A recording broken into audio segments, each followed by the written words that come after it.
മറന്നുപോയി. അച്ഛനെത്താറായി. നിൽക്കൂ, ഇനിയും സമയമുണ്ടല്ലോ.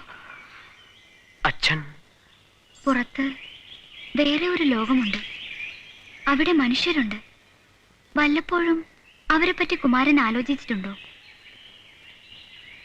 എല്ലാവരും വ്രതം മുടക്കാൻ ശ്രമിക്കും, അച്ഛൻ പറഞ്ഞിട്ടുണ്ട്. ആശ്രമവാസികളും ഞങ്ങളും വ്രതധർമ്മമുള്ളവരാണ്. തിരക്കുണ്ടെങ്കിൽ നടന്നോളൂ. നാളെ വരുമോ? വരണം. എന്റെ കൂടെ വേറെയും ചങ്ങാതിമാരുണ്ടാവും. വരില്ലേ? വരണം.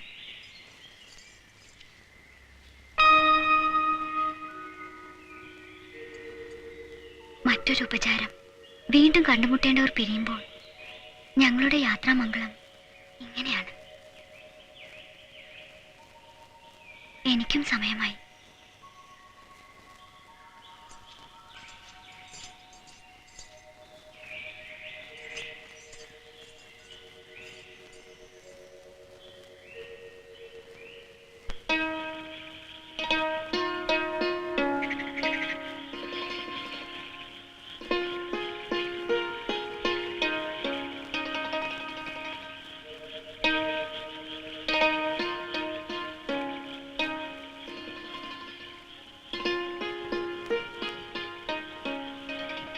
ഋഷ്യശൃംഗ,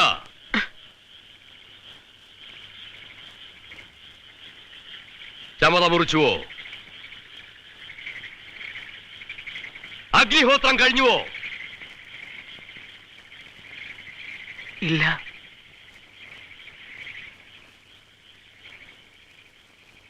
തുറക്കും ശ്രമവും കഴുകാൻ കൂടി മറന്നല്ലോ നീ ഉണ്ണി. നിനക്കെന്ത് പറ്റി? ആശ്രമത്തിൽ ആരാണ് വന്നത്? ആരും ഇവിടെ വന്നില്ല. പുറങ്കാട്ടിൽ എന്തുണ്ടായി? ഒന്നുമില്ല.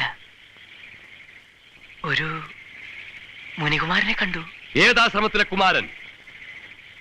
ഈ വനത്തിൽ പ്രവേശിക്കാൻ ആരനുവാദം കൊടുത്തോ? ഇങ്ങോട്ട് വിളിച്ചെങ്കിലും വന്നില്ല. ആശ്രമം കുറച്ചകലെയാണെന്ന് പറഞ്ഞു. പക്ഷേ അവർ നമ്മളെ പോലെ അല്ല അച്ഛാ.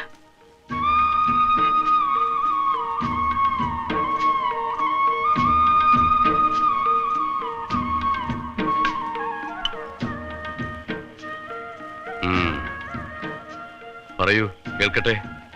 എന്നേക്കാൾ ചെറുതാണ്. അവരുടെ ആചാരങ്ങളും ഉപചാരങ്ങളും ഒക്കെ വേറെയാണ്. പൊൻകയർ കൊണ്ടാണ് ജട കെട്ടിയിരിക്കുന്നത്.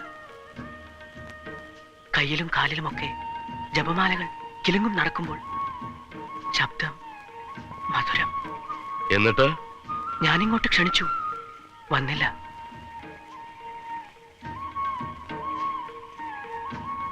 വന്ദനവും യാത്രാമൊഴികളും എല്ലാം വ്യത്യസ്തം. എന്നിട്ട് എപ്പോൾ ഈ കുമാരൻ സ്ഥലം വിട്ടു? അസ്തമനത്തിന് മുമ്പ്.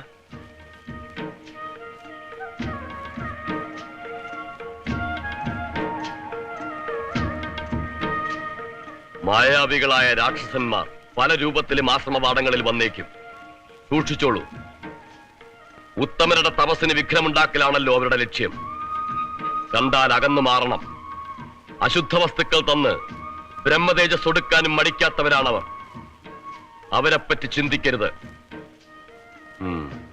ഉറങ്ങും മുമ്പ് മാർക്കണ്ഡേയന്റെ കാലഗണന ഹൃദിസ്ഥമാക്കൂ.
ഋഷ്യശൃംഗ,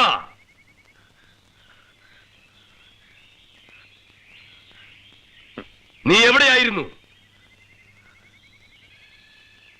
വെറുതെ വെറുതെ ചുറ്റി നടന്നു. നന്ദിനിക്ക് പുല്ലിട്ട് കൊടുക്കാൻ കൂടി മറന്നു. ഹോമകുണ്ടം ചാരം മൂടിക്കിടക്കുന്നു. ഞാനില്ലാത്തപ്പോൾ ഋഷിധർമ്മങ്ങൾ വേണ്ടെന്ന് വെച്ചോ? ഇല്ല, ഒന്നും മുടക്കിയിട്ടില്ല. മായാവികൾ പിന്നെയും ആശ്രമവനത്തിലേക്ക് വന്നോ? വന്നില്ല, ആരും വന്നില്ല.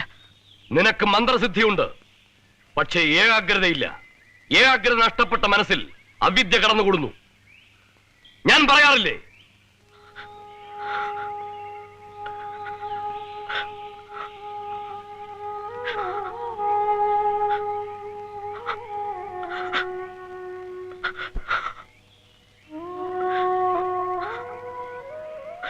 എന്നേക്കാൾ മുമ്പേ നീ ആത്മതത്വം സാക്ഷാത്കരിക്കണമെന്നാണ് എന്റെ ആഗ്രഹം. ഞാൻ നിനക്ക് അച്ഛൻ മാത്രമല്ല, ഗുരുവും കൂടിയാണ്. അത് മറക്കരുത് നീ.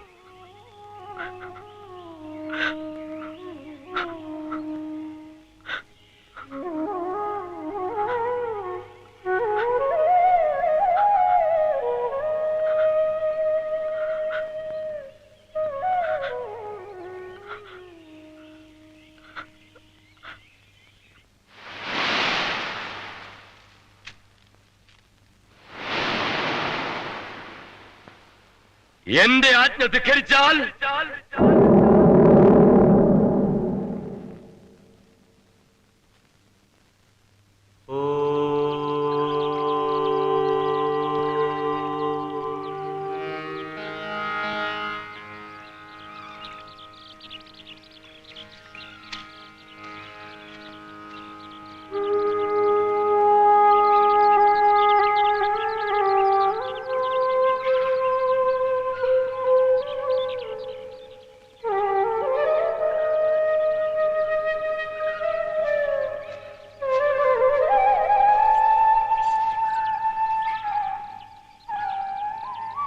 ഞാൻ രാത്രിയുടെ ദൈർഘ്യത്തെ ശപിച്ചതുകൊണ്ടാണ് നേരത്തെ ഇന്ന് സൂര്യൻ ഉദിച്ചത്.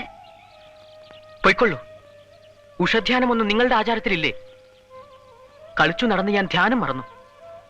ജപം മുടങ്ങി. അച്ഛനോട് അസത്യം കൂടി പറഞ്ഞു. എന്റെ തെറ്റ്. ഞാനിനി കാണാൻ വരുന്നില്ല.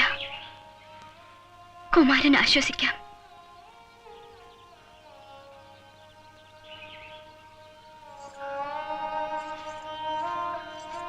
നിൽക്കൂ. എനിക്കും ധ്യാനത്തിന് സമയമായി. അവിടുത്തെ പിതാവിനെ പോലെ കർക്കശനല്ലെങ്കിലും എന്റെ രക്ഷിതാവും പുറത്തിറങ്ങരുതെന്ന് കൽപ്പിച്ചിരിക്കുന്നു.